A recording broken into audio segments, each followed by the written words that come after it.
Hello दोस्तों। तो आज हम आपके लिए लेकर आए हैं वेरी रोमांटिक मूवी।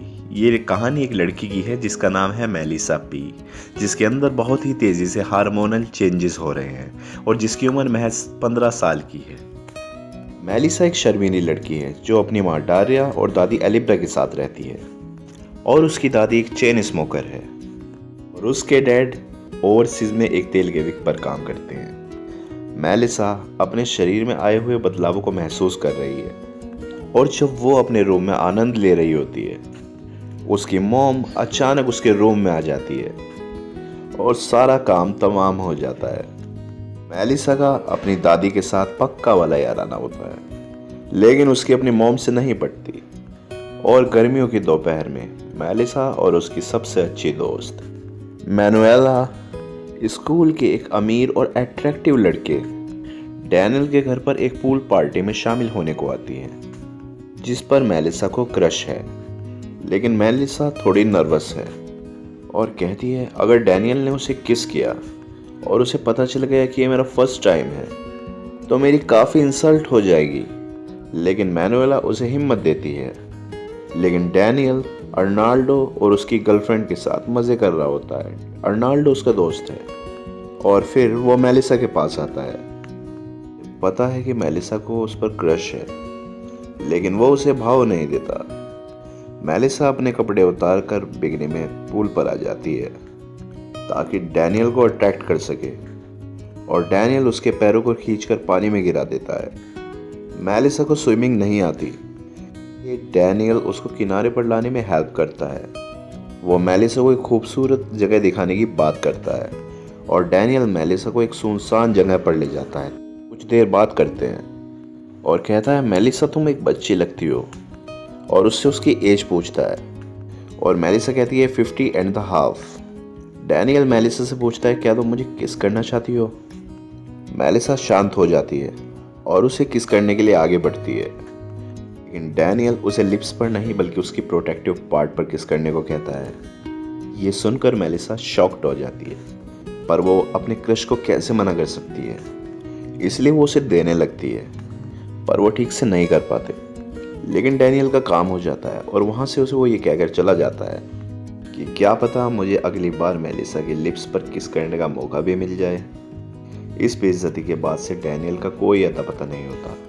मेलिसा उसके फ़ोन का काफ़ी देर वेट करती है, लेकिन डैनियल का कोई कॉल नहीं आता। मैनुएला उसे समझाती है कि अगर वो तुम्हारी केयर नहीं करता तो तुम क्यों परेशान हुई जा रही हो। मेलिसा जवाब देती है कि उसे डैनियल पसंद है। स्कूल का पहला दिन है और मेलिसा काफ़ी नर्वस होती है। वो डैनियल को ढूंढ रही है, लेकिन उसे डैनियल नहीं मिल पा रहा है। मेलिसा अपनी सारी फीलिंग्स अपनी डायरी में लिखती है और फिर एक नए लड़के मार्को की एंट्री होती है। जहाँ कुछ लड़कियों को मार्को कूल लगता है, वहीं कुछ को वो एक लूजर दिखता है। सा अपने वॉइस ओवर के जरिए बताती है कि डैनियल ने जो उस दिन उसके साथ किया उसके लिए वो उससे नफरत करती है, लेकिन वो खुद को उसके बारे में सोचने से रोक नहीं पा रही होती। डैनियल को अपनी तरफ अट्रैक्ट करने की असफल कोशिशों के बाद मेलिसा एक बार में जाती है जहाँ डैनियल अपने दोस्तों के साथ होता है। उसके दोस्त मेलिसा को देखते हैं जो कि डैनियल को ताड़ रही होती है। उन्हें पता है कि मेलिसा वही लड़की है जिसके साथ डैनियल मज़े कर चुका होता है। डैनियल तब मेलिसा के पास आता है और कहता है तुम काफ़ी बड़ी हो गई हो, अब तो तुम कितने साल की हो गई हो। मेलिसा बताती है कि अब वो 16 साल की हो गई है। डैनियल उसे ड्रिंक ऑफर करता है और उसका फ्रेंड अर्नाल्डो मेलिसा से कहता है कि तुम रूठी हुई भी काफ़ी क्यूट लगती हो, क्योंकि डैनियल की पार्टी में वो बिकनी पहनी हुई थी। डैनियल उसे कहता है कि वो उसे कुछ कहना चाहता है, लेकिन यहाँ नहीं। क्या वो उसके साथ चलना चाहेगी। मेलिसा के दिल में लड्डू फूटने लगते हैं। अब वो कहती है हाँ। मार्को दूर से मेलिसा को देख रहा होता है क्योंकि वो उसे लाइक करता है। और पहुंचकर डैनियल मेलिसा से कहता है कि वो लास्ट समर से भी ज़्यादा खूबसूरत दिख रही है और डैनियल पूछता है क्या उसे किस करना चाहती है, लेकिन इस बार नीचे नहीं ऊपर। फाइनली डैनियल उसे किस करता है और पूछता है क्या तुम अभी तक वर्जिन हो। मेलिसा कहती है हाँ और पूछता है क्या तुम पहली बार मेरे साथ करना चाहती हो। सो वो उसे एक ब्लैक स्कर्ट पहनने को देता है और उसके साथ इंटीमेट होने लगता है। मेलिसा उसे कई बार आई लव यू कहती है। मेलिसा का ब्लड निकलने लगता है। अब डैनियल उससे कहता है कि वो उससे प्यार नहीं करता है कि तुम एक बेवकूफ़ लड़की हो। और एक बार फिर मेलिसा की बहुत बेइज्जती हो जाती है। अब मेलिसा एक स्विमिंग क्लास ले रही है और वो प्रतिज्ञा लेती है कि किसी को भी फिर से उसे चोट पहुंचाने वो नहीं देगी और केवल वो अपनी खुशी के बारे में सोचेगी। वो अपने डैड को मेल लिखती है, चाहती है कि उसके डैड डैनियल को उसके साथ किए गए बिहेवियर के लिए पनिश करें, पर फिर वो उस मेल को डिलीट कर देती है। और अचानक उसे अपनी दादी की हार्ट डिसीज, दिल की बीमारी का पता चलता है और उसके पेरेंट्स उसे एडमिट कराने के लिए कहते हैं। ये तनावपूर्ण बातें मेलेना और उसकी मॉम के बीच एक दरार बढ़ाने का काम कर देती हैं और मेलेना को अपनी मॉम एक मॉन्स्टर लगने लगती है। अब क्लास में टीचर्स पूछते हैं क्या वो रिलीजियस है। वो बताती है कि उसकी मॉम रिलीजियस है लेकिन उसके डैड नहीं, इसलिए वो श्योर नहीं है। और अगर भगवान है तो ये एक अच्छी बात है क्योंकि वो हमें कभी भी धोखा नहीं देते। मेलिसा के विचार सुनकर क्लास की लड़कियां उस पर हंसने लगती हैं और कहती हैं लेकिन डैनियल धोखा देता है। वो जानती है कि डैनियल ने मेलिसा के साथ क्या किया है। वो मेलिसा से काफ़ी इम्प्रेस्ड हो जाता है और उसे बुरा लगता है क्लास की लड़कियां उस पर हंस रही होती है। पहला मेलिसा से कहती है अगर मैं लड़का होती तो मैं तुम्हारी जैसी लड़की को कभी जाने नहीं देती। वो दोनों एक कैफ़े में जाती हैं जहाँ एक आदमी मेलिसा को घूर रहा होता है। मेलिसा मैनुएला से कहती है अब देख मैं इस आदमी को कैसे पागल बनाती हूँ। वो उस आदमी को अपनी अदाओं से रिझाने लगती है। वो आदमी उसके पास आ जाता है और मेलिसा खुद को टच करने लगती है। उस आदमी का मूड बनने लगता है और मेलिसा उसे वैसे ही छोड़कर चली जाती है और उस आदमी का पोपट बन जाता है। जब एलिव्रा क्रिसमस के लिए घर आती है तो उसे लगता है कि मेलिसा मुश्किल समय से गुजर रही है। वो डारिया को सचेत करने की कोशिश करती है लेकिन डारिया कहती है मेलिसा ठीक है। एलिव्रा मेलिसा को अपनी जवानी के किस्से सुनाती है। वो बताती है कि कैसे उसके बॉयफ्रेंड ने उसे धोखा दिया था लेकिन अब समय के साथ सब ठीक हो गया और वो ज़्यादा स्ट्रांग हो गई थी।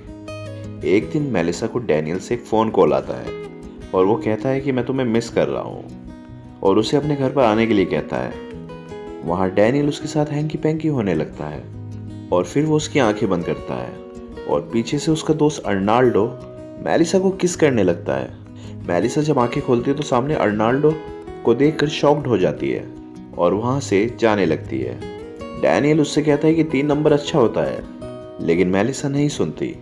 डैनियल कहता है कि क्या बच्चों की तरह बिहेव कर रही हो। दिखाने के लिए कि वो बच्ची नहीं है, मेलिसा झाड़ के पेड़ पर चढ़ जाती है और अब वो अपनी जलवे दिखाने शुरू कर देती है। वो एक साथ उन दोनों के साथ इंटीमेट होती है, ये सोचकर कि हाय एक हॉट सा लड़का डैनियल जिस पर उसे क्रश है, क्यों ना उसे थ्रीसम करके जलाया जाए। लेकिन वो ये भूल जाती है कि चाकू तरबूज पर गिरे या तरबूज चाकू पर, कटता तो तरबूज ही है। बाद में मेलिसा ऑनलाइन चैटिंग के थ्रू ऐसे लोगों से जुड़ जाती है जिनके साथ वो अपनी फीलिंग एंजॉय कर सके। वो स्कूल की तरफ से एक आर्ट एग्जीबिशन में जाती है जहाँ वो उस गैलरी के गार्ड के साथ इंटीमेट होती है। फिर वो अपनी दादी से मिलने नर्सिंग होम जाती है और देखती है कि दादी ने उसके लिए एक नए दादाजी ढूंढ लिए हैं और मेलिसा मन ही मन सोचती है काश उसे भी कोई चाहने वाला मिल जाता। स्कूल में मेलिसा की डायरी जिससे वो अपनी सारी फीलिंग्स लिखती है एक क्लासमेट के हाथ लग जाती है। मैनुला और बाकी स्टूडेंट को वो डायरी जोर से पढ़कर सुनाती है। मेलिसा इसके लिए मैनुएला को ब्लेम करती है और दोनों में अनबन हो जाती है। अर्नाल्डो मेलिसा को फ़ोन करके उससे मिलने के लिए अंडरग्राउंड तहखाने में ले जाता है जहां वो उसकी आंखों पर पट्टी बांधता है। मेलिसा उससे पूछती है कि वो यहाँ पर उसे क्यों लाया।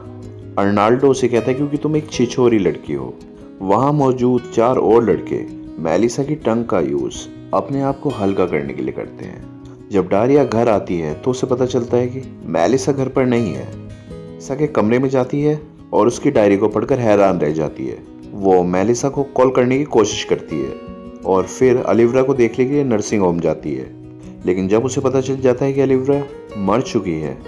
इस बीच मेलिसा एक बूढ़े व्यक्ति के अपार्टमेंट में जाती है जिससे वो चैट रूम में मिली थी, जिसे कोड़े मारने में आनंद मिलता है। वो जल्द ही वायलेंट हो जाता है। मेलिसा वहाँ से भागने में सफल हो जाती है और नर्सिंग होम जाती है। जब उसकी माँ डारिया उससे उस डायरी के बारे में पूछती है तो मेलिसा एक्सेप्ट करती है कि उसमें लिखी बातें सच हैं। डारिया उससे इतनी बेखबर होने के लिए माफ़ी मांगती है। स्कूल के आखिरी दिन मेलिसा और मैनुएला फिर से दोस्त बन जाते हैं। अर्नाल्डो और डैनियल के बीच टेंशन हो जाती है क्योंकि डैनियल ने अर्नाल्डो की गर्लफ्रेंड के साथ मज़े किए थे। को, जिसे मेलिसा पर लंबे समय से क्रश था, आखिरकार उससे बात करने का साहस जुटाता है। कहता है कि वो अब इसी स्कूल को छोड़कर आर्ट स्कूल ज्वाइन करना चाहता है। वो जाने से पहले मेलिना का स्केच बनाता है और उसके गालों पर किस करता है, और डैनियल वहाँ खड़ा होकर उन दोनों को देख रहा होता है। मार्को के जाने के बाद डैनियल उस रात मेलिसा को एक जगह पर इनवाइट करता है। मेलिसा उससे कहती है कि अब उसकी पार्टियों और उसके गंदे गेमों से बोर हो चुकी है, और अब उसे ऐसा लगने लगा था कि डैनियल के करीब आने और छूने से उसे कुछ फील नहीं होता। लेकिन फिर वो पार्टी में आ जाती है। पार्टी में डैनियल और बाकी लड़के मैनुएला के साथ मजे करने लगते हैं। उन सब की हरकतों से दुखी मेलिसा चट्टान से कूद जाती है। फिर वो मुस्कुराती हुई लहरों के ऊपर आती है। अब उसे स्विमिंग आ जाती है। मेलिसा और उसकी माँ एलिब्रा की कब्र पर फूल लाते हैं और वो दोनों खुशी खुशी एक दूसरे को गले लगाते हैं। अब उन दोनों के बीच की मिसअंडरस्टैंडिंग सोल्व हो चुकी थी। फाइनली ये कहानी एक ऐसी लड़की की थी जिसे हर मोमेंट पर लड़कों ने यूज़ किया। उसे संभोग की वस्तु समझकर उसके इमोशंस के साथ खेला, और वो इतनी ज़्यादा टूट गई कि उसने ये फैसला कर लिया कि वो किसी को भी उसका फ़ायदा उठाने नहीं देगी। मूवी के अंत तक मुझे ऐसा ही लगा कि हर कोई उसकी बजा रहा था। वो अपने हार्मोनल चेंजेस को कंट्रोल नहीं कर पाई। स्ट्रॉन्ग होने के बजाय वो और कमज़ोर होती चली गई। उसके क्रश ने उसका दिल क्रैश कर दिया। बेफजूल उसके दोस्तों का एंटरटेनमेंट करने लगी। सो गाइस, इस मूवी का एक्सप्लेनेशन यहीं पर समाप्त होता है। उम्मीद है ये वीडियो आपको ज़रूर पसंद आई होगी। तो फ्रेंड्स, तब तक चैनल को सब्सक्राइब कर लें और साथ ही नोटिफिकेशन बेल को ऑन कर लें। मिलते हैं आपसे अपनी अगली वीडियो में।